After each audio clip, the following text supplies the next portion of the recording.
The auction block stood in the middle of Fort Collins, Colorado Territory, on a scorching July afternoon in 1873. And Violet Emerson knew her life would never be the same as she stood there with iron shackles around her wrists, watching the crowd of men gather below her like vultures circling prey. She had been 20 years old for exactly 3 weeks when creditors seized everything her father owned after his death from cholera, including, according to their twisted interpretation of debt law, his daughter. The judge had looked away when they dragged her to this platform, when they announced she would work off her father's debts through indentured servitude to whoever paid the most. 7 years of her life, sold to the highest bidder like livestock at a county fair. The auctioneer, a pot-bellied man named Grimsby with tobacco-stained teeth, grabbed her arm and yanked her forward. "Gentlemen, we have here Miss Violet Emerson, 20 years of age, healthy, can read and write, cook and sew. 7 years of service to whoever meets the starting price of $200. Violet's green eyes scanned the crowd, trying to keep her chin up even as her heart hammered against her ribs. She recognized some of the men below. Morton Hayes, who ran the brothel on the edge of town, his eyes gleaming with obvious intent. Jacob Pierce, the mine owner, known for working his laborers until they dropped. Daniel Crawford, who owned the largest ranch in the territory and had buried 3 wives already under mysterious circumstances. 200, Hayes called out, grinning up at her. 250, Pierce countered. Violet felt bile rise in her throat. She had spent the last 3 days in a cell, praying for a miracle that would not come. Her mother had died when she was 12, and her father had tried his best to provide for them, but the mercantile business he ran had failed after a string of robberies. He had borrowed money from the wrong people, and now she would pay the price. 300, Crawford said, his voice cold and calculated. The bidding continued, the numbers climbing higher. Violet tried to steady her breathing, tried not to think about what awaited her. 7 years might as well have been a lifetime. 7 years of servitude to men who looked at her like she was property, because in the eyes of the law she was. $500. A new voice rang out from the back of the crowd. Every head turned. Violet squinted against the sun to see who had spoken. A tall man pushed through the gathering, his weathered hat pulled low over his face. He wore dusty trail clothes, leather chaps over worn denim, and a dark blue shirt that had seen better days. 2 revolvers sat in holsters at his hips, and he walked with the confident stride of someone who knew exactly what he was doing. 500 going once, Grimsby said, his eyes lighting up at the prospect of a higher commission. 600, Hayes spat out, clearly annoyed. $1,000, the stranger said, his voice steady and deep. He finally looked up, and Violet caught a glimpse of his face. He was young, perhaps 25 or 26, with sun-bronzed skin, a strong jaw shadowed with stubble, and eyes so blue they reminded her of the Colorado sky on a clear winter morning. A scar ran along his left cheekbone, giving him a dangerous edge. The crowd murmured in shock. $1,000 was more money than most men in Fort Collins saw in 2 years. "Sir, that is a generous bid," Grimsby stammered. "But do you have proof of funds?" The stranger reached into his saddlebag and pulled out a leather pouch. He dumped the contents onto a nearby table, and gold coins spilled out, glinting in the afternoon sun. Violet heard gasps from the crowd. There had to be well over $1,000 there. $1,000 in gold, the stranger said. "Do I hear any other bids?" The crowd fell silent. Hayes looked furious, Pierce calculating, and Crawford suspicious, but none of them had that kind of money readily available. "Going once, going twice, sold to the gentleman for $1,000, Grimsby announced, banging his gavel with theatrical flair. Violet's knees nearly gave out. She did not know whether to feel relieved or terrified. At least the stranger was young and did not have the predatory look of the other bidders. But a man willing to spend that much money on 7 years of her service clearly had plans for her. The stranger counted out exactly $1,000 in gold coins, which Grimsby and the town's banker verified and documented. Papers were signed, stamps were pressed, and just like that, Violet Emerson became the legal property of one Samuel Owens, as she learned from the documents. Samuel climbed the steps to the platform. Up close, he was even taller than she had realized, well over 6 feet. He smelled like leather, horse, and the open prairie. Without a word, he pulled a key from his pocket and unlocked her shackles. The iron cuffs fell away and Violet rubbed her raw wrists, confused. "Can you ride a horse?" Samuel asked. "Yes," Violet said quietly. "Good, come with me." He turned and walked down the platform steps, clearly expecting her to follow. Violet hesitated for only a moment before gathering her skirts and hurrying after him. The crowd parted as they walked through, whispers following in their wake. She saw the anger on Hayes' face, the speculation on others. Samuel did not seem to notice or care. He led her to a hitching post where 2 horses waited. One was a massive black stallion, clearly his mount. The other was a smaller chestnut mare with kind eyes and a white star on her forehead. "This is Juniper," Samuel said, gesturing to the mare. "She is gentle and even-tempered. We have a long ride ahead of us." "Where are we going?" Violet asked, finding her voice. "My ranch. It is about 15 miles north of here, near the Powder River." He swung up onto his stallion with practiced ease and waited while Violet approached Juniper.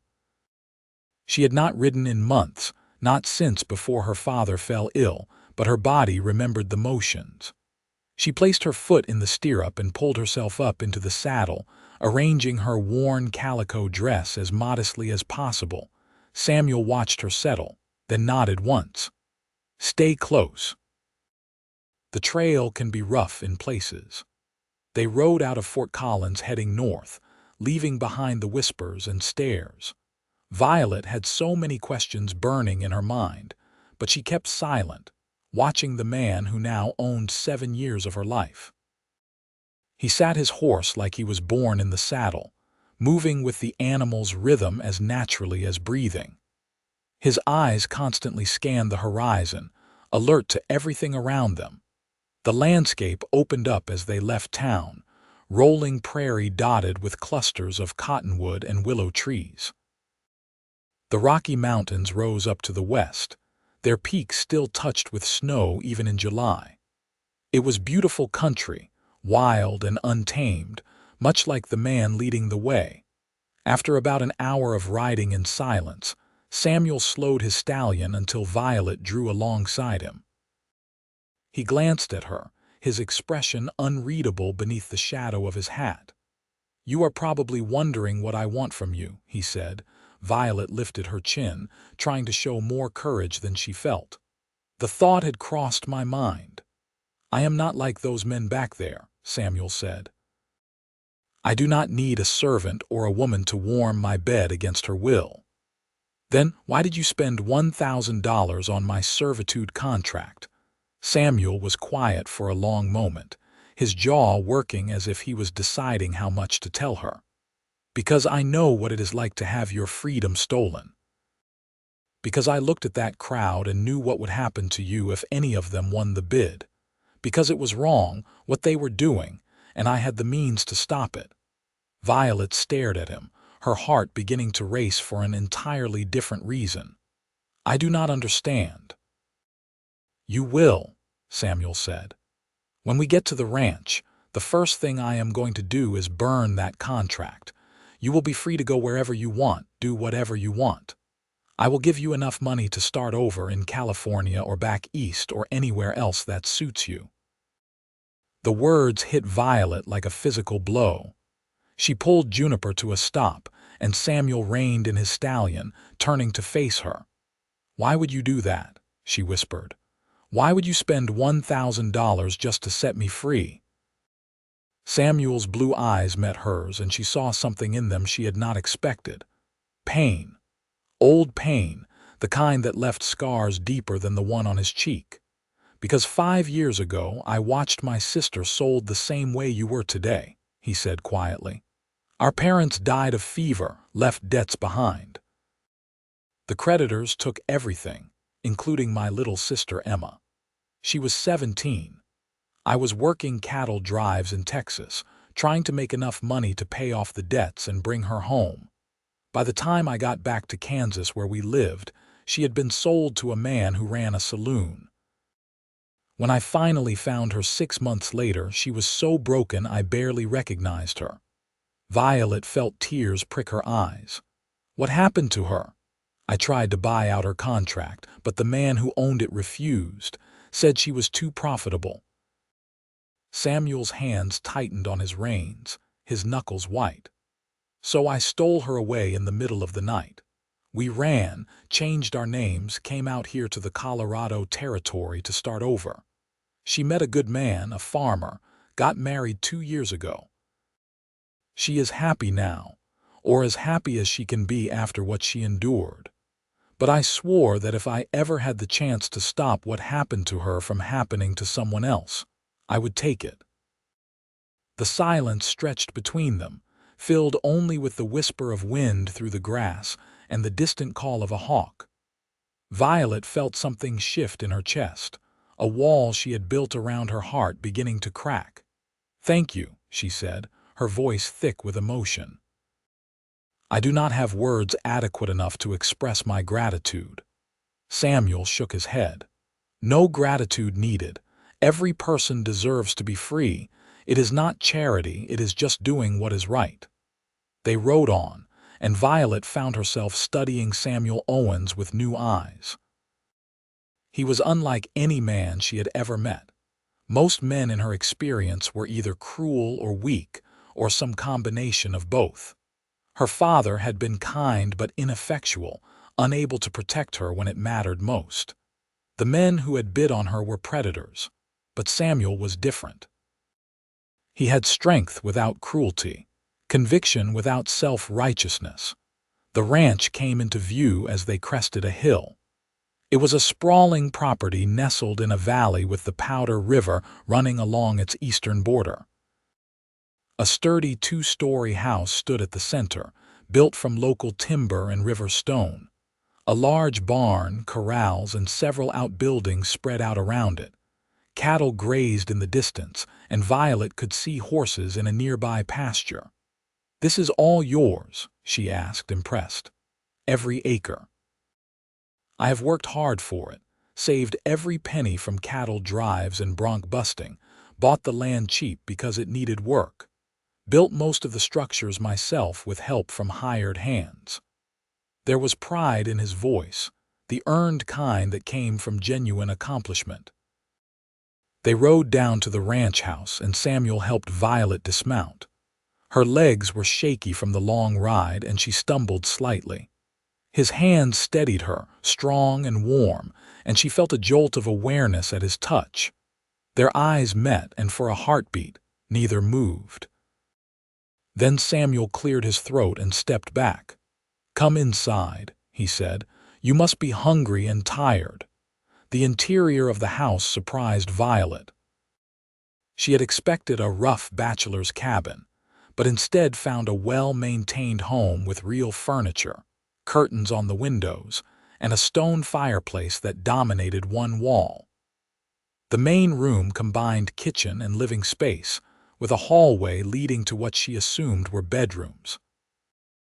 "I have a woman who comes twice a week to help with cleaning and cooking, Mrs. Rodriguez from town," Samuel explained. "But she was here yesterday, so we are on our own for meals until she returns. I am a passable cook, enough to keep from starving anyway." Violet looked around, taking in the details. Books lined a shelf near the fireplace, and she saw titles ranging from Shakespeare to practical guides on animal husbandry. A chess set sat on a small table, pieces arranged mid-game as if Samuel had been playing against himself. "You read," she observed. "My mother was a schoolteacher. She insisted Emma and I learn properly, even though we were farm children. Reading saved my sanity during long cattle drives." Samuel moved to the kitchen area and began pulling out food. "Sit, please. You have had a difficult few days." Violet sank into a chair at the sturdy wooden table, suddenly aware of how exhausted she was. The fear and tension of the past days, combined with the shocking turn of events today, had drained her completely. Samuel set about making a simple meal of bread, cheese, cold chicken, and fresh vegetables from a root cellar. He worked with efficient movements, clearly comfortable in the kitchen. He poured her water from a pump by the sink, a luxury she noted with approval. "Tell me about yourself," Samuel said as he worked. "Beyond what that snake Grimsby announced at the auction." Violet wrapped her hands around the water glass. "There is not much to tell. My mother died when I was 12. My father ran a mercantile in Fort Collins. We were happy enough. Then 3 years ago there was a series of robberies. The store was hit twice, and we lost most of our inventory. Father borrowed money to restock, but business never recovered. People started shopping at the new general store that opened up.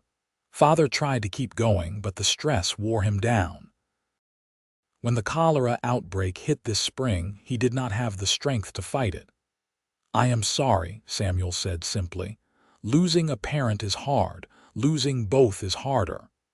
"The creditors came the day after the funeral. They took the store, our house, everything inside it. Then they said that according to territorial law, I was liable for my father's debts since I was his heir.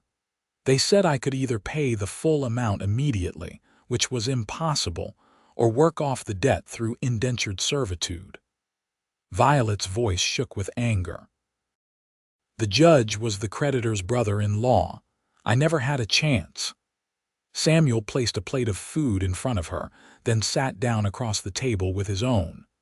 "The law is supposed to protect people, but too often it protects the powerful at the expense of the vulnerable. What happened to you was legal, but it sure as hell was not right." They ate in companionable silence for a while. The food was simple but good, and Violet realized she had not eaten properly in days. The tension began to ease from her shoulders. "What will you do now?" Samuel asked. "I meant what I said. You are free to go wherever you want. I will give you enough money to make a fresh start." Violet set down her fork, considering. "Honestly, I do not know. I have no family left, no close friends who could help me. The idea of starting over somewhere completely unknown is terrifying, but staying in Fort Collins is impossible. Too many people know what happened, know I was sold. The shame of it would follow me forever." "Shame?" Samuel's eyes flashed with anger, though she sensed it was not directed at her.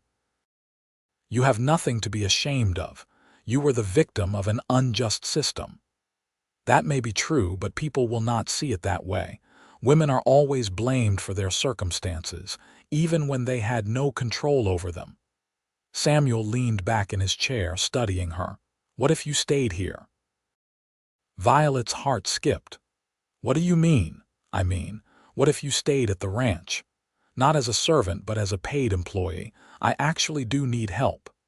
Mrs. Rodriguez can only come twice a week, and this place is too big for me to manage alone while also running the ranch. I need someone to help with the books, the household management, cooking for the hired hands when we bring on extra help for roundups and branding. Someone educated and capable." "You would trust me with that?" Violet asked, surprised. "Why would I not?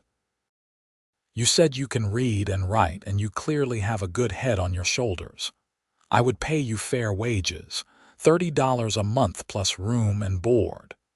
You could save up, and when you decide where you want to go and what you want to do, you would have the means to do it. No obligation to stay if something better comes along." Violet's mind raced. $30 a month was more than generous, more than most women could earn anywhere. Room and board meant security, a roof over her head and food in her belly.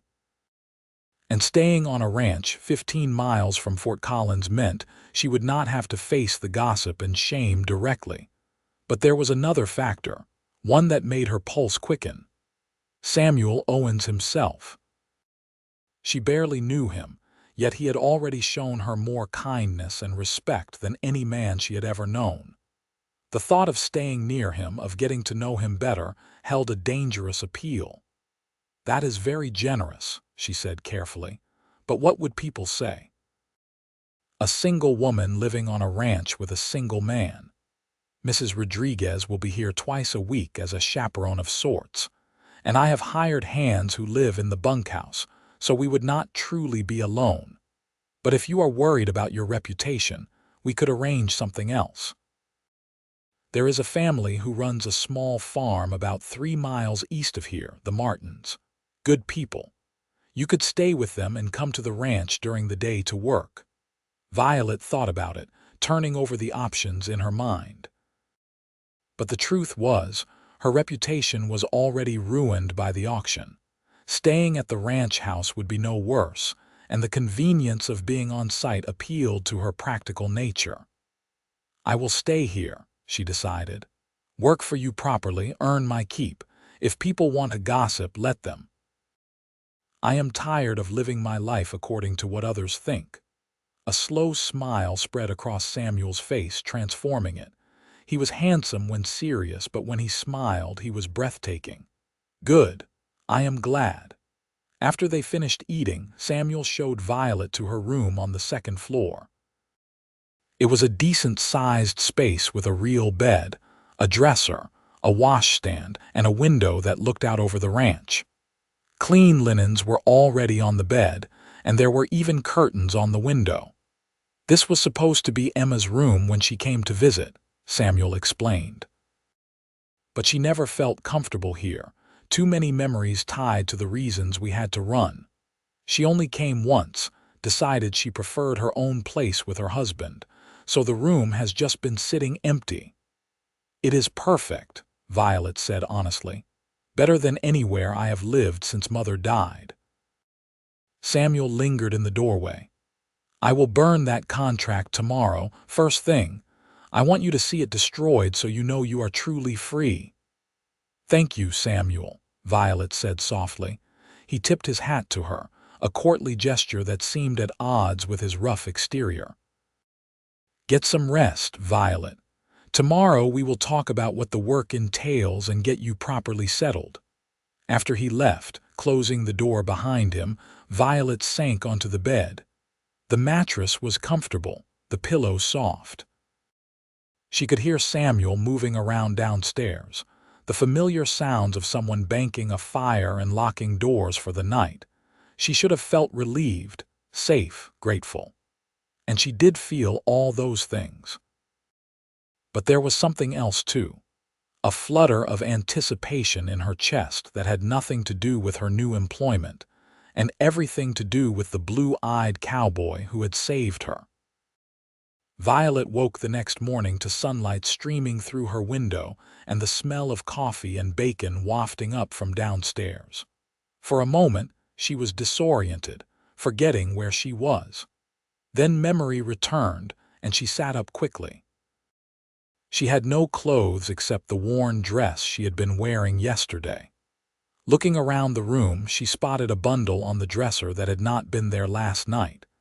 Investigating, she found 2 simple but well-made dresses in sturdy cotton, an apron, a shawl, and even fresh undergarments. A note in rough handwriting read, "From Mrs. Rodriguez's daughter. She grew too tall for these. Hope they fit." Violet felt touched by the thoughtfulness. She washed using the basin and pitcher of fresh water someone, presumably Samuel, had left outside her door. She changed into one of the dresses, a simple green cotton that brought out her eyes. It fit reasonably well, perhaps a touch loose in places, but nothing she could not adjust with a belt. Downstairs, She found Samuel at the stove, cooking breakfast with surprising competence. He had shaved, she noticed, revealing the strong lines of his jaw. He looked younger without the stubble, though no less handsome. "Good morning," he said, glancing over his shoulder. "I hope the clothes are acceptable. I rode out early to the Rodriguez place and explained the situation." Maria was happy to contribute what her daughter had outgrown. "They are perfect, thank you." Violet moved to help, automatically taking over the coffee pot. "You should have woken me, I can cook. You needed rest. Besides, I have been cooking for myself for years, I am not helpless." But he stepped aside, letting her work alongside him. They moved around the kitchen with surprising coordination, and soon breakfast was ready.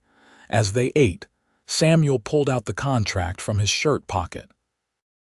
Violet stared at the official-looking document, the seals and signatures that had bound her into servitude. "Ready?" Samuel asked. She nodded. He stood, walked to the fireplace, and tossed the contract into the flames. They both watched as the paper caught, curled, and turned to ash. 7 years of her life, reduced to nothing in seconds. "You are free," Samuel said quietly. "Completely and totally free." Tears sprang to Violet's eyes. She wiped them away quickly, embarrassed by the show of emotion. "I do not know how I will ever repay you. Work hard, live well, be happy. That is repayment enough." Over the following days, Violet settled into life at the ranch. Samuel showed her the books where he tracked expenses and income, livestock counts, and employee wages. She was surprised by how extensive the operation was. He ran over 500 head of cattle, bred horses on the side, and employed 6 regular ranch hands plus additional help during busy seasons. "You have built something impressive here," she said one evening as they reviewed the accounts together. Samuel shrugged. "I have been lucky and worked hard. The land was cheap because the previous owner could not handle the harsh winters. But I grew up in Kansas. I know about hard winters, and the river access makes this place valuable for watering cattle. I saw potential where others saw problems." Violet was good with numbers, better than Samuel, and she quickly began organizing his somewhat haphazard record, keeping into a more systematic approach. She also took over the household management, planning meals, maintaining the house, and coordinating with Mrs. Rodriguez. The older woman had been skeptical at first, clearly worried about the propriety of the arrangement. But Violet's respectful demeanor and obvious competence won her over. Mrs. Rodriguez began teaching Violet family recipes, and the two women developed a comfortable working relationship. The ranch hands were a different matter. They were respectful enough, but Violet could see the questions in their eyes. They knew Samuel had bought her contract in Fort Collins, and they wondered about the nature of their relationship. Samuel made it clear from the start that Violet was an employee, not a servant, and certainly not a mistress. Anyone who showed her disrespect would be fired immediately. As weeks passed, Violet found herself drawn more and more to Samuel. He was unlike anyone she had ever known. He worked harder than any of his men, up before dawn and often not finishing until well after dark. He was fair but firm, generous to those who worked hard, and quick to dismiss anyone who caused trouble. He was also surprisingly well-read and thoughtful. In the evenings, after work was done, they would often sit together in the main room. Sometimes they played chess, and Violet discovered she was a worthy opponent. Samuel seemed delighted to have someone who could challenge him. Other times they simply talked, sharing stories of their lives, their dreams, their fears. Violet learned that Samuel was 26, that he had worked as a ranch hand, cattle driver, and bronc buster before saving enough to buy this land. He had built the house himself, log by log, stone by stone. He loved this wild country, the freedom and possibility of it. "Back east, everything is decided for you," he said one night. "Who you can be, what you can do. Out here, a man can make something of himself through sheer determination. It does not matter who your parents were or how much money you were born with. What matters is your character and your willingness to work." "And what about women?" Violet asked. "Can we make something of ourselves out here too?" Samuel's blue eyes met her seriously. "I believe so. It is harder, I will not pretend otherwise. The world is not fair to women. But I have seen women run ranches, operate businesses, stake claims. The frontier can be brutal, but it can also be liberating for those brave enough to seize the opportunity." Their friendship deepened, but Violet was careful to maintain appropriate boundaries. She was grateful to Samuel, perhaps even beginning to care for him in ways that went beyond gratitude. But she would not presume. He had saved her out of principle, not out of any desire for her affection. Still, she could not help noticing the way he looked at her sometimes when he thought she was not paying attention. The way his hand would linger when he helped her down from a wagon. The way his voice softened when he spoke her name. Summer faded into early autumn. The work continued, punctuated by the seasonal rhythms of ranch life. They brought in the hay, prepared for winter, managed the breeding of the horses. Violet proved invaluable, her organizational skills and attention to detail making operations run more smoothly than they had in years. One evening in late September, a rider approached the ranch at sunset. Samuel tensed when he saw the man, his hand instinctively moving toward his gun. "You know him?"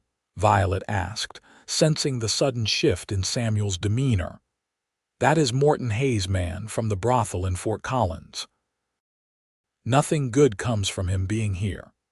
The rider pulled up in front of the house, and Samuel stepped out onto the porch with Violet behind him. The man was weasel-faced, with shifty eyes and a cruel mouth. "Mr. Owens," the man said with a mocking politeness. "Mr. Hayes sent me with a message. Deliver it and leave. Mr. Hayes wants to buy out the contract on the woman. He is willing to pay $1,500, a tidy profit for you." Samuel's jaw tightened. "The woman's name is Miss Emerson, and her contract has been destroyed. She is a free woman and my employee. Tell Hayes he is wasting his time." The rider's expression turned ugly. "Mr. Hayes does not like to be refused.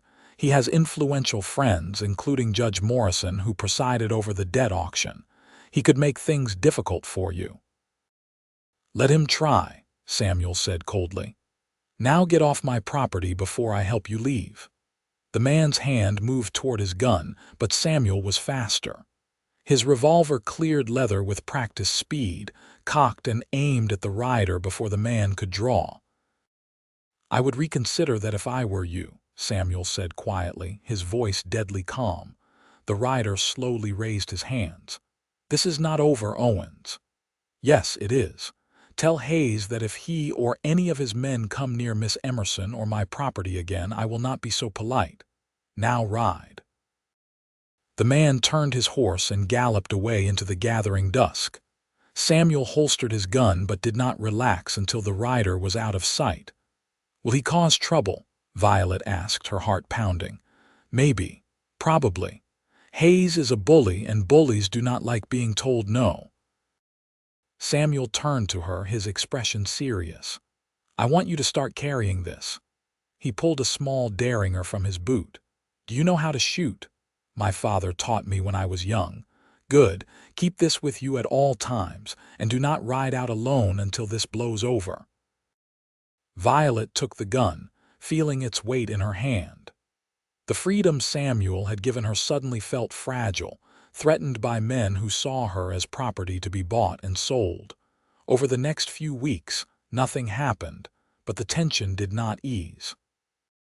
Samuel increased security, had the ranch hands take turns on watch at night. He taught Violet to shoot again, setting up targets and drilling her until she could hit them consistently. They were practicing one afternoon when a group of riders appeared on the eastern horizon. Samuel immediately called for Violet to get inside, then gathered his men. But as the riders drew closer, Violet saw a glint of metal that made her blood run cold. "That is the sheriff," Samuel said grimly, "and it looks like he has a posse with him." Sheriff Daniels was a heavy-set man with a bushy mustache and cold eyes. He rode at the front of a group of 8 men, all armed. Violet recognized Judge Morrison among them, and her stomach sank. "Samuel Owens," the sheriff called out. "We need to have a conversation." "What about, Sheriff?" "About the stolen property you are harboring." Samuel's expression hardened. "I am not harboring anything stolen.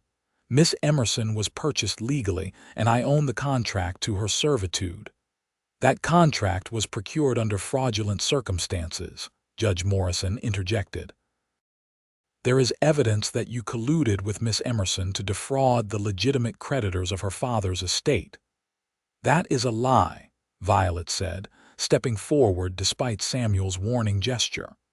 "I never met Mr. Owens before the auction. He acted entirely on his own." "The court has received testimony suggesting otherwise," Morrison said smoothly. "We are here to take Miss Emerson back into custody while the matter is investigated. If she is cleared, she will be released.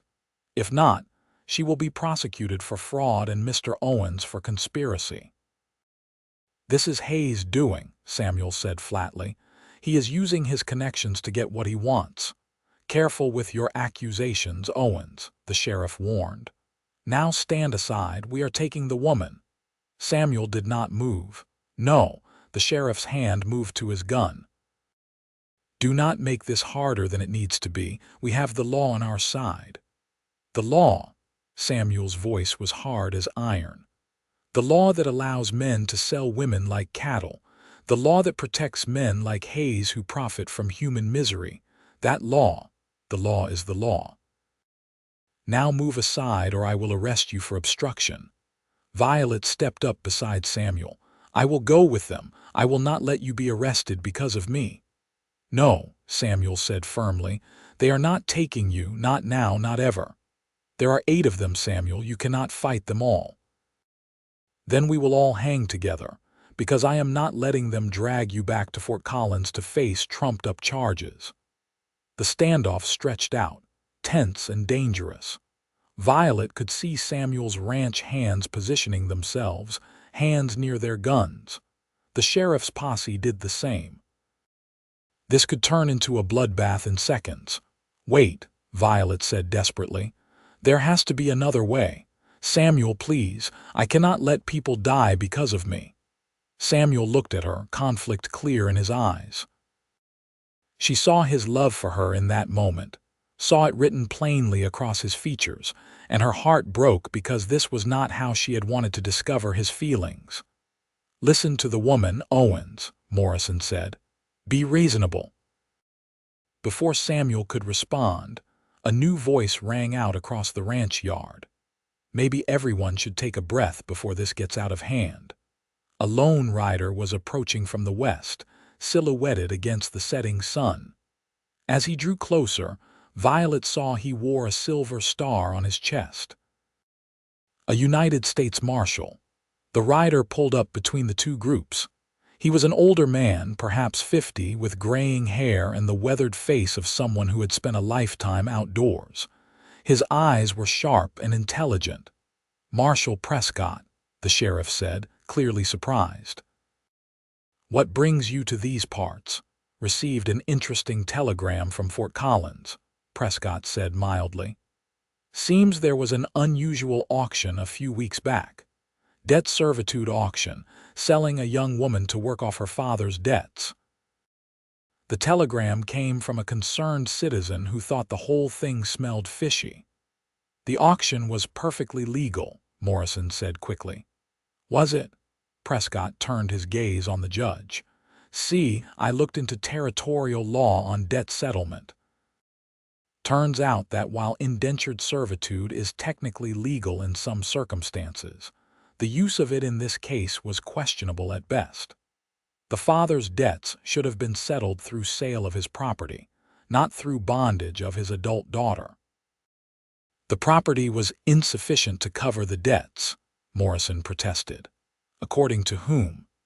The creditor who happens to be your brother-in-law, the same creditor who bought all the property at auction for well below market value and has already resold it at a significant profit. Prescott's voice was still mild, but there was steel beneath it. I have been investigating this situation for the past 2 weeks, Judge Morrison, and I have found some very interesting irregularities in your court proceedings. The judge's face went red. This is an outrage. I run my court with complete integrity. Then you will not mind answering some questions about the 6 other cases in the past year where you approved debt servitude sales, all of which involved your relatives as creditors, or about your financial relationship with Morton Hayes. This is a local matter, the sheriff interjected. Federal marshals have no jurisdiction. I have jurisdiction when territorial law is being violated, and what I am seeing here looks a lot like corruption and abuse of office. Prescott looked at Violet. Miss Emerson, are you here of your own free will? Yes, Marshal. Mr. Owens purchased my contract and then destroyed it, setting me free. I chose to stay and work for him as a paid employee. And has he treated you with respect? No coercion, no impropriety. He has been nothing but respectful and kind, Violet said firmly. Prescott nodded, then turned to Samuel. Mr. Owens, do you still have documentation of the auction purchase? Yes, sir, in my house. Fetch it, please. Samuel went inside and returned with the receipt and other documents from the auction. Prescott reviewed them carefully. This all appears legitimate. Mr. Owens purchased the contract in good faith at a legal auction, even if the auction itself was questionable. Once purchased, he had every right to nullify that contract if he chose. Miss Emerson is a free woman. But the fraud allegations, Morrison sputtered, are fabricated nonsense with no supporting evidence. Sheriff Daniels, unless you have actual proof of collusion between Mr. Owens and Miss Emerson, proof that would hold up in a real court, I suggest you take your men and head back to Fort Collins. The sheriff looked at Judge Morrison, who had gone pale. After a long moment, Daniels nodded. We are leaving, but this is not over. Oh, I think it is, Prescott said. In fact, Judge Morrison, I will be recommending a formal investigation into your conduct. You might want to consider resigning before that happens. The posse rode away, leaving Violet, Samuel, the ranch hands, and Marshal Prescott standing in the fading light. Violet felt her knees go weak with relief, and Samuel steadied her with a hand on her arm. Thank you, Marshal, Samuel said. I do not know who sent that telegram, but I am grateful they did. That would be a Mrs. Rodriguez, Prescott said with a small smile. She has a cousin who works in the telegraph office. When she heard about the charges being filed against Miss Emerson, she contacted me. Said she knew both of you to be good people, and that something corrupt was afoot. I will have to thank her, Violet said. She cares about you both, and she was right to be concerned. Men like Hayes and Morrison abuse the law to serve their own interests, and it takes constant vigilance to stop them. Prescott tipped his hat. I will be staying in Fort Collins for a few weeks, making sure this is properly resolved, but I do not think you will have any more trouble. Hayes knows he is being watched now. After Prescott left, heading toward Fort Collins, Samuel and Violet stood together in the twilight. The danger had passed, at least for now, but the day's events had stripped away the careful distance they had maintained. You would have fought for me, Violet said softly. You would have gone against the sheriff and his men. Of course I would have. I told you I was not going to let them take you. But why? You barely know me. We have only known each other a few weeks. Why risk everything? Samuel turned to face her fully, his blue eyes intense in the fading light. Do you really not know? Violet's heart began to pound. I know what I hope, but I dare not assume. Then let me be clear." Samuel took her hands in his calloused fingers warm and strong. "I have been falling in love with you since the moment I saw you on that auction block, holding your head high even though you were terrified. I have been falling in love with your strength, your intelligence, your kindness. I love the way you laugh at my terrible jokes, the way you bite your lip when you are concentrating on the account books, the way you are not afraid to challenge me when you think I am wrong. I love you, Violet Emerson, and I cannot pretend otherwise any longer." Tears spilled down Violet's cheeks. "I love you too. I have been trying to maintain professional distance, trying not to let my feelings show. But I love you, Samuel. You are the best man I have ever known." He pulled her into his arms, and she went willingly, resting her head against his chest. She could hear his heart beating, strong and steady. His arms wrapped around her, holding her close, and for the first time since her father died, Violet felt truly safe. "Marry me," Samuel said into her hair. "Not because you owe me anything or out of gratitude. Marry me because you love me and because I love you and because I want to spend every day of the rest of my life with you." Violet pulled back to look up at him. "Yes, yes, I will marry you." He kissed her then, soft and gentle at first, then deeper as she responded. It was her first real kiss, and it made her head spin and her heart soar. When they finally broke apart, both were breathing hard. "We should probably tell Mrs. Rodriguez," Violet said with a shaky laugh. "She will want to help plan the wedding." "We should probably tell everyone," Samuel agreed. "But right now, I just want to stand here with you." So they did, wrapped in each other's arms as the stars began to appear overhead, the vast Colorado sky stretching out above them in all its glory. The wedding took place 6 weeks later on a crisp October day. Mrs. Rodriguez had indeed taken charge of the planning with enthusiastic efficiency. The ceremony was held at the ranch, with the local circuit preacher officiating. Samuel's sister Emma came from her farm in Kansas with her husband Thomas, and Violet was touched to meet the woman whose suffering had ultimately led to her own salvation. Emma was a quiet woman with sad eyes, but she embraced Violet warmly. "Samuel wrote me about you," she said. "I am so glad he found you. He deserves happiness." "So do you," Violet said gently. "I have found as much as I can. Thomas is a good man, patient and kind, and Samuel gave me back my freedom. That is something I will never take for granted." The wedding was small but joyful. Ranch hands, neighboring ranchers, the Rodriguez family, and a few others from town who had become friends attended. Even Marshal Prescott made an appearance, having wrapped up his investigation in Fort Collins. Judge Morrison had resigned in disgrace, and Hayes was under investigation for various crimes. The corrupt network they had built was collapsing. Violet wore a dress that Mrs. Rodriguez and her daughters had sewn, simple white cotton with delicate embroidery. Samuel wore his best suit, his hair neatly combed, his boots polished. When he saw Violet walking toward him, his face lit up with such pure joy that several people wiped away tears. The vows were traditional, but when Samuel promised to love and cherish her, Violet knew he meant every word. And when she promised the same, she spoke from the depths of her heart. "I now pronounce you husband and wife," the preacher intoned. "You may kiss your bride." Samuel did thoroughly, to the cheers and applause of their guests. The celebration continued into the evening with food, music, and dancing.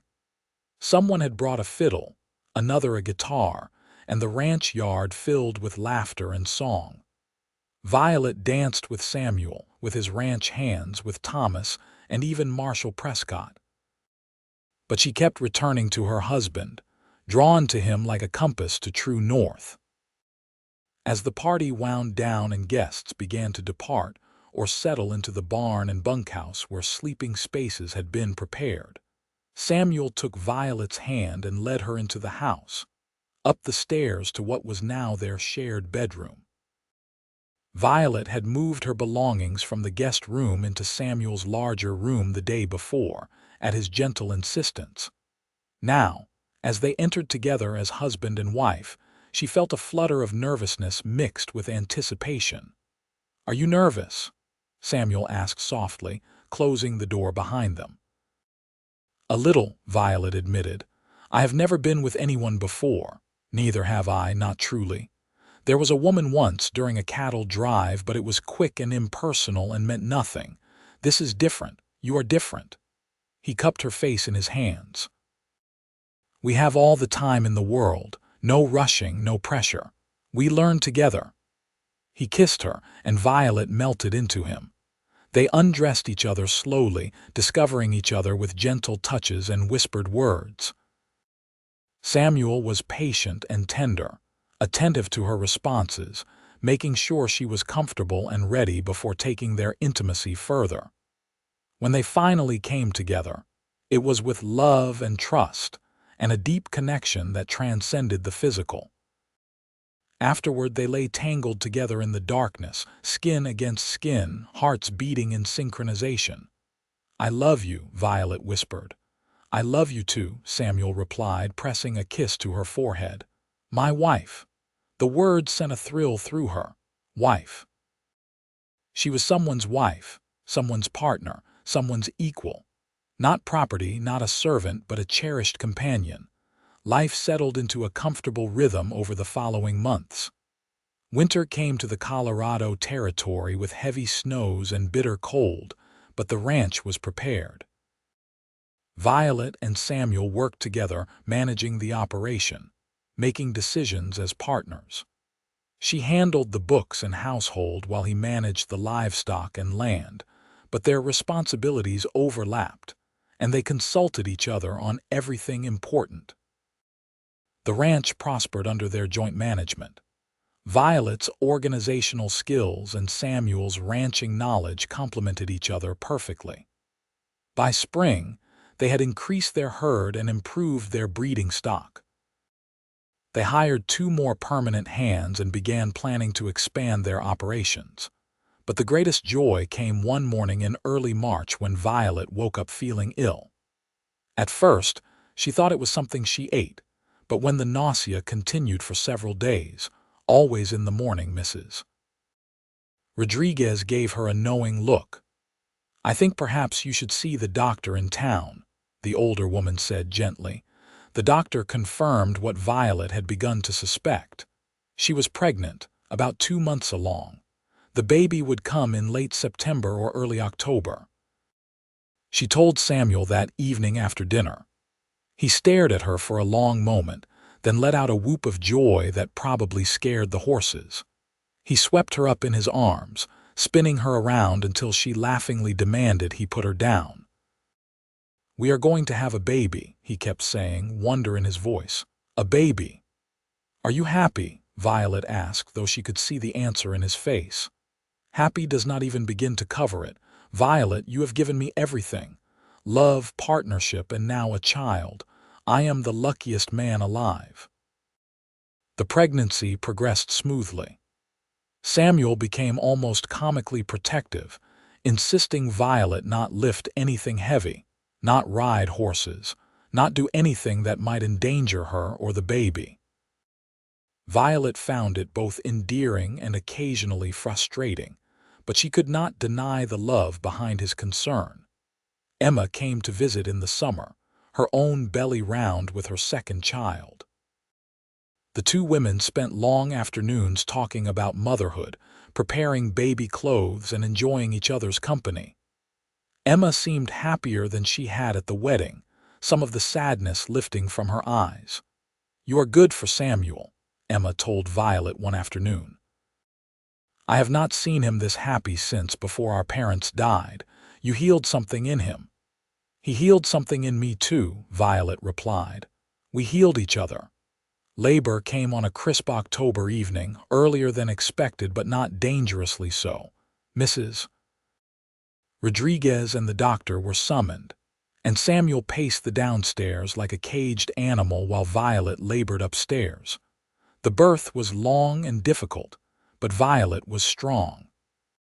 She thought of everything she had survived, the auction block, the threat of servitude to cruel men, and knew she could survive this too. As dawn broke over the ranch, filling the bedroom with soft golden light, Violet gave one final push and heard the most beautiful sound in the world. Her baby's cry. "It is a boy," the doctor announced, placing the squalling infant on Violet's chest. A healthy boy. Violet looked down at her son, at his tiny red face and flailing fists, and felt her heart expand with a love so fierce it almost frightened her. He was perfect.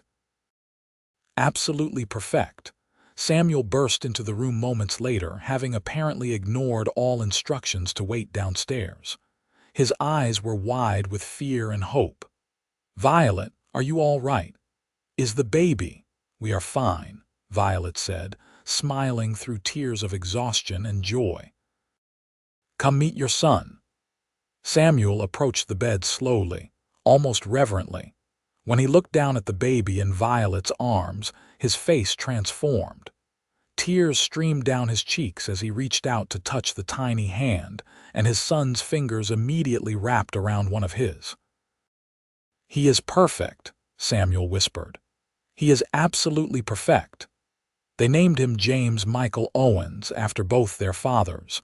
Little James was a healthy, hungry baby who filled the ranch house with his cries and coos.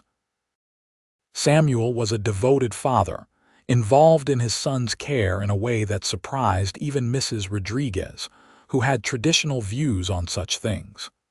"A man should know his children," Samuel said simply, when she commented on it.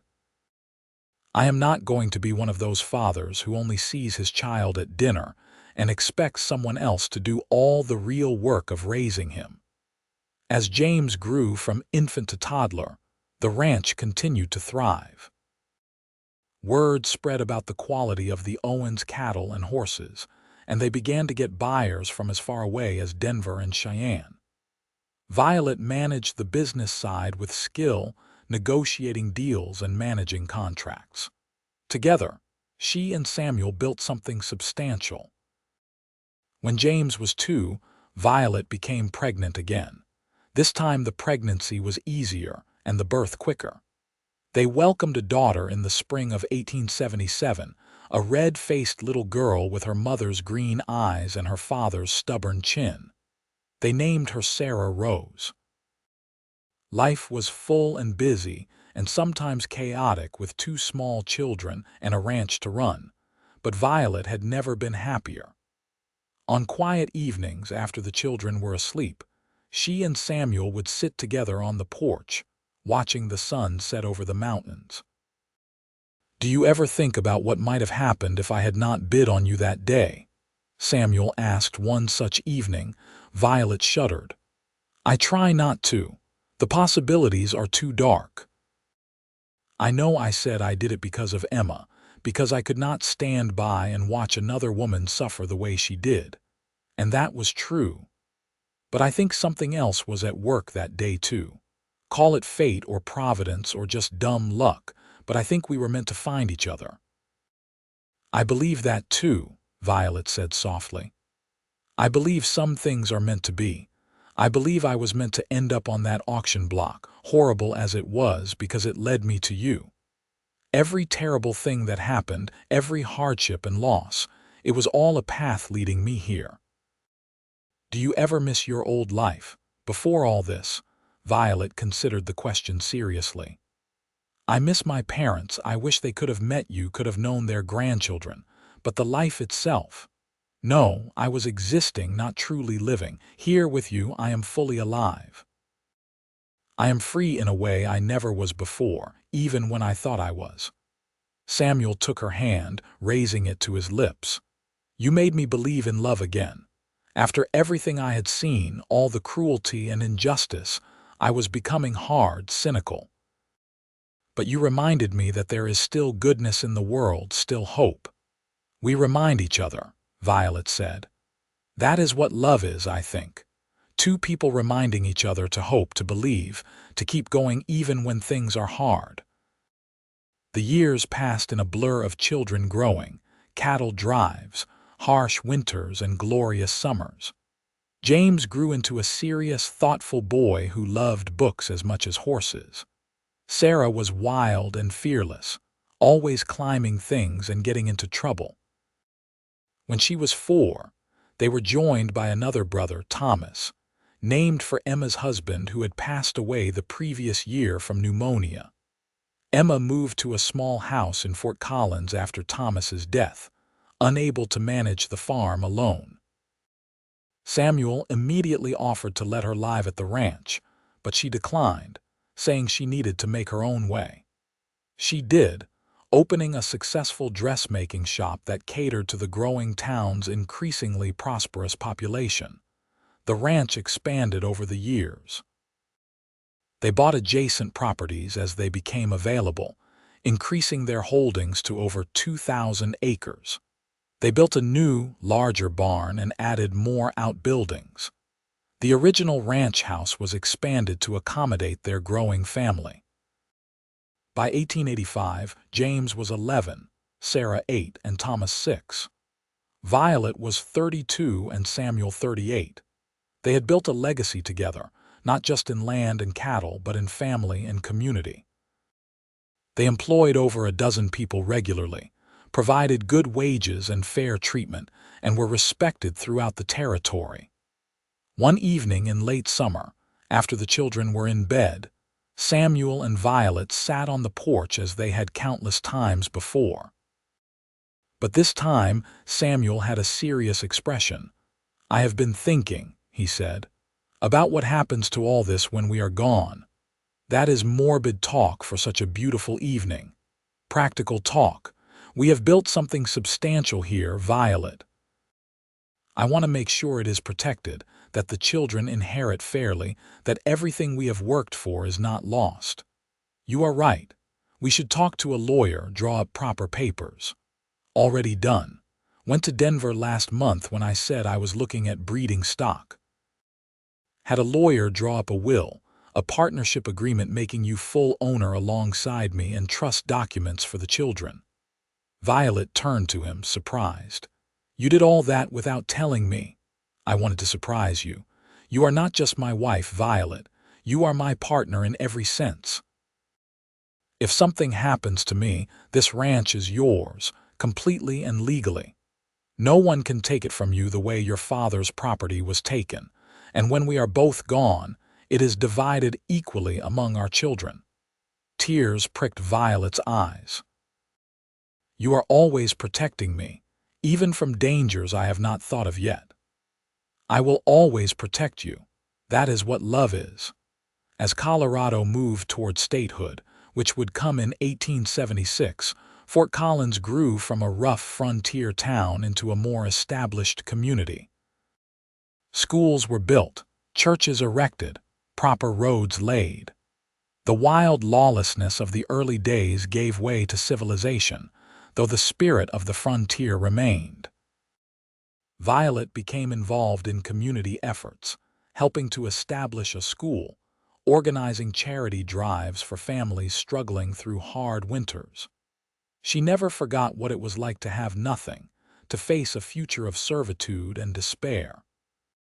She used her position and resources to help others avoid that fate. Samuel served on the town council for a time, advocating for fair treatment of workers and reasonable regulation of business. He never forgot the corruption that had almost destroyed Violet's life, and he worked to ensure such abuses were prevented.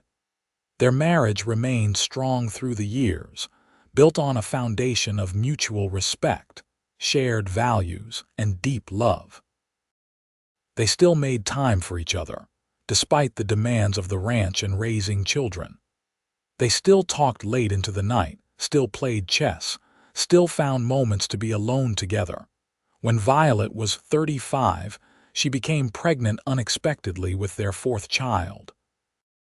At first, she worried about her age, but the doctor assured her she was healthy and the pregnancy was progressing normally. Samuel was delighted, though Violet sometimes caught him looking at her with concern. "I am fine," she assured him. "Women have babies at 35 all the time. I know. But I am allowed to worry about my wife." Their fourth child, another daughter they named Emma after Samuel's sister, was born in the spring of 1888. The birth was easier than any of the others, and baby Emma was placid and sweet-tempered from the start. With 4 children, the house was chaos and noise and laughter. James, at 14, was starting to take on real responsibilities around the ranch. Sarah, at 11, was still wild but showing signs of her mother's sharp intelligence. Thomas, at 9, was the peacemaker, always trying to keep his siblings from fighting. And baby Emma was adored by everyone. Violet sometimes stood in the doorway of the main room, watching her family, and could hardly believe this was her life. From the auction block to this, from bondage to freedom, from despair to joy. The journey had been hard, but every step had been worth it. One night, as they prepared for bed, Samuel pulled Violet into his arms. They were older now, with threads of silver in their hair and lines on their faces earned through years of hard work and laughter. But when Samuel looked at her, Violet still saw the same love in his eyes that had been there on their wedding day. "You remember the first time I saw you?" Samuel asked. "On the auction block. How could I forget? I remember thinking you were the bravest person I had ever seen, standing there with your head high, refusing to let them break your spirit. I fell in love with your courage before I even knew your name. I remember thinking you were either crazy or the kindest man alive to spend $1,000 to free a stranger." "Turns out I was both," Samuel said with a grin. "Crazy in love and hopefully kind." "The kindest," Violet confirmed, reaching up to touch his face. "You saved my life, Samuel. In every way a person can be saved. You saved mine too. I was lost before you, just going through the motions. You gave me purpose, family, love. You made me whole." They kissed, a kiss that held 15 years of shared history, of struggles overcome and joys celebrated. When they finally pulled apart, both were smiling. "I love you," Violet whispered. "I love you too, always and forever." The years continued to roll by. James grew into a fine young man, serious and responsible, who took over more and more of the ranch operations as Samuel's back and knees began to protest the hard physical labor. At 20, James married a teacher from Fort Collins, a bright young woman named Catherine who shared his love of books and learning. Sarah, true to her wild nature, shocked the family at 18 by announcing she wanted to become a doctor. It was 1895, and while women doctors existed, they were rare and faced significant obstacles. But Sarah was determined, and Violet supported her fully. They found a medical college in the East that accepted women, and Sarah left Colorado for her education, writing home regularly about her studies and adventures. Thomas took a different path, deciding at 16 that ranch life was not for him. He had a gift for drawing and painting, and with his parents' blessing, he went to Denver to study art. His paintings, mostly landscapes of the Colorado Territory he loved, began to sell in galleries. Emma, the youngest, was 12 in 1900, a quiet girl who loved reading and helping her mother with the household accounts. She had inherited Violet's head for numbers and her father's steady temperament. Samuel was 53 and Violet 47. The ranch was now run primarily by James, though Samuel still consulted on major decisions.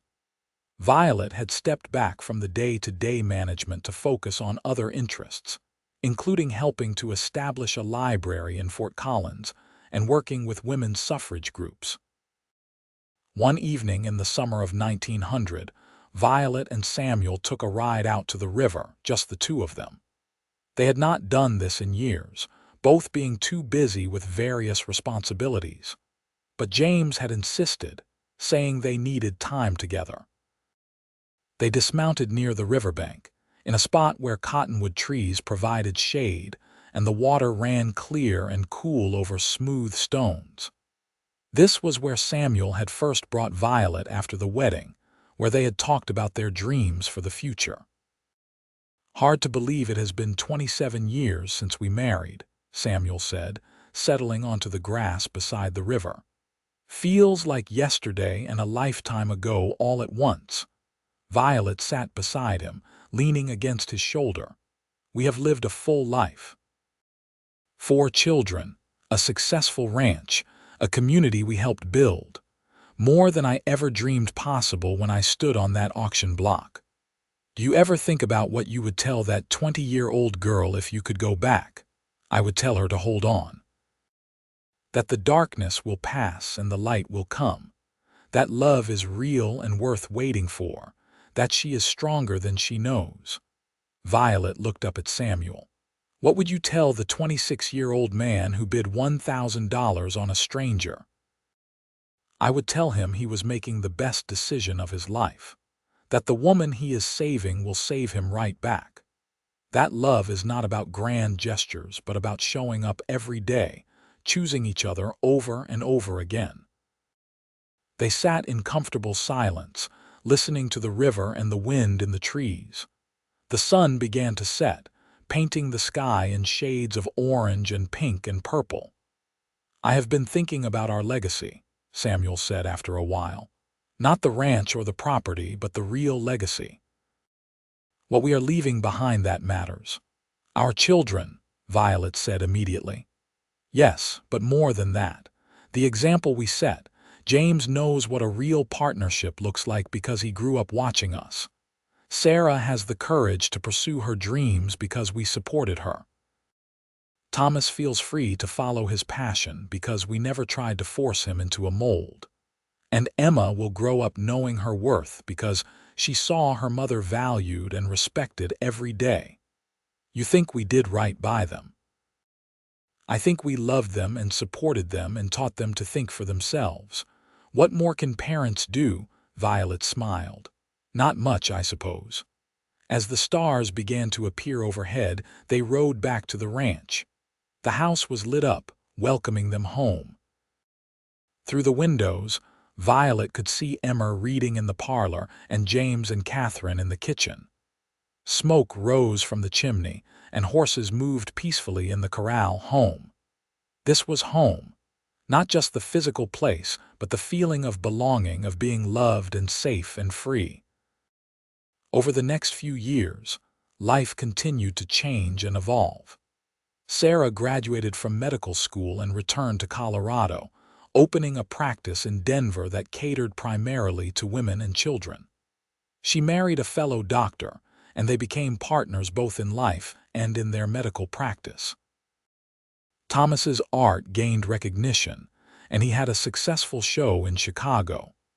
He met a wealthy patron's daughter, fell in love, and settled in Denver near Sarah, though he returned often to the ranch to paint the landscapes he loved. Emma, at 16, surprised everyone by falling in love with one of the ranch hands, a hard-working young man named Peter whom James had hired.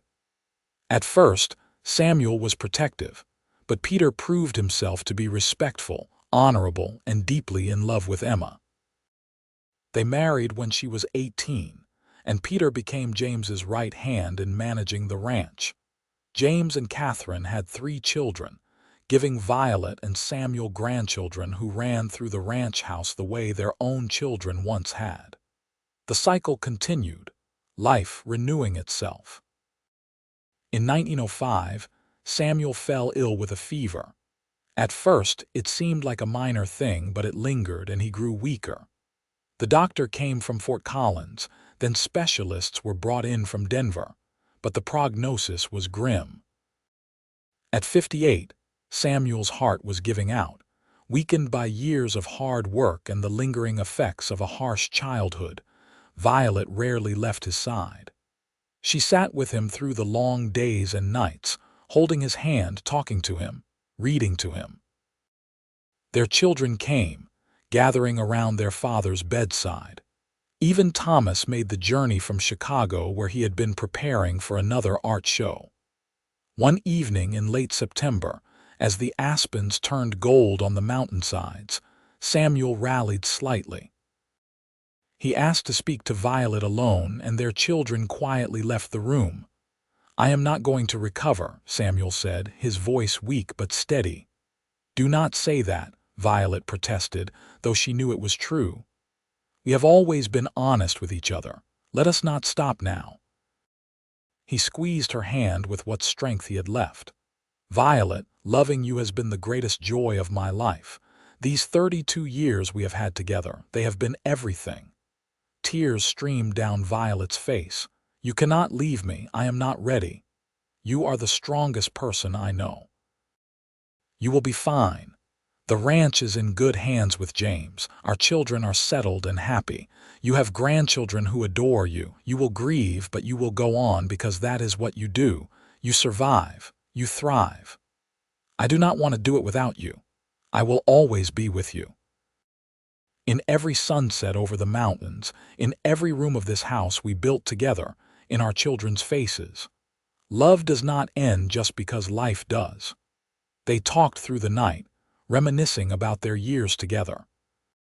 Samuel made her promise to continue living fully, to not close herself off in grief. As dawn broke, painting the room in soft golden light, Samuel took his last breath with Violet's hand in his. The grief was overwhelming. Violet had known loss before, had buried her parents, but losing Samuel was different. He had been her partner, her best friend, her love. Half of herself was gone, but she had promises to keep. She had grandchildren to spoil, children to support, a legacy to protect.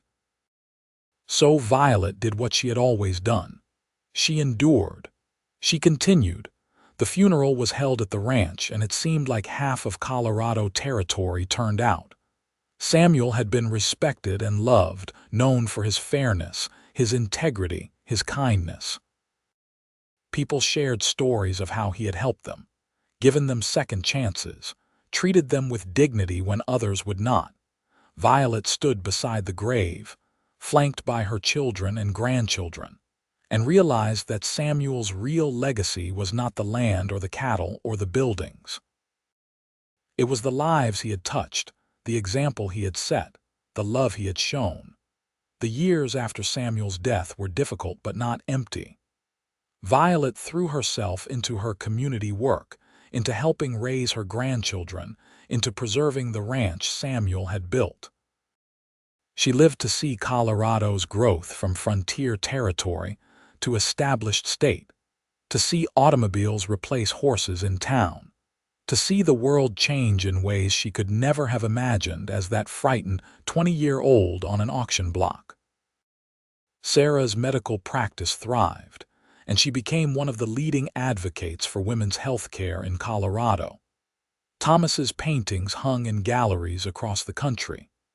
Emma and Peter took over more of the ranch operations, running it with the same care and integrity Samuel had instilled.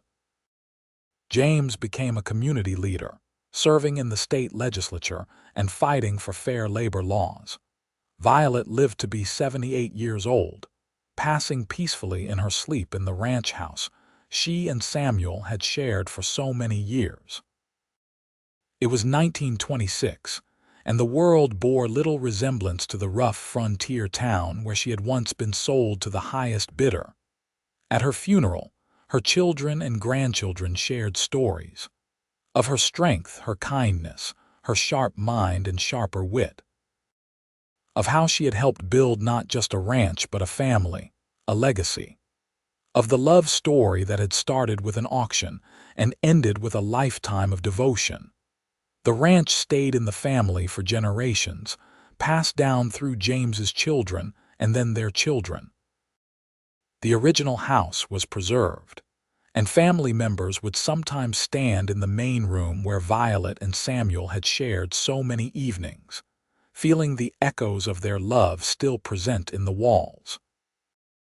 And on quiet nights, when the wind whispered through the cottonwoods and the stars blazed overhead, it was said that two figures could sometimes be seen walking hand in hand along the riverbank. A tall cowboy with blue eyes and a scar on his cheek, and a green-eyed woman who had once been sold but had found her freedom through love. Together forever, bound not by contracts or servitude, but by a love that transcended even death itself. Their story became family legend, told to each new generation. The story of how a cowboy with a good heart saw a woman in distress and chose to help, how he outbid them all and set her free, and how that single act of kindness blossomed into a love that built a legacy lasting far beyond their years. It was a reminder that in the darkest moments, hope can still be found, that love can heal even the deepest wounds, that freedom, once given and received, can transform everything. And so the story of Violet Emerson and Samuel Owens lived on, a testament to the power of love, the importance of freedom, and the truth that sometimes the best things in life come from the most unexpected places. From an auction block in Fort Collins, Colorado Territory, in 1873, to a legacy that would last forever, their love story became the foundation upon which generations would build their own dreams of love and freedom.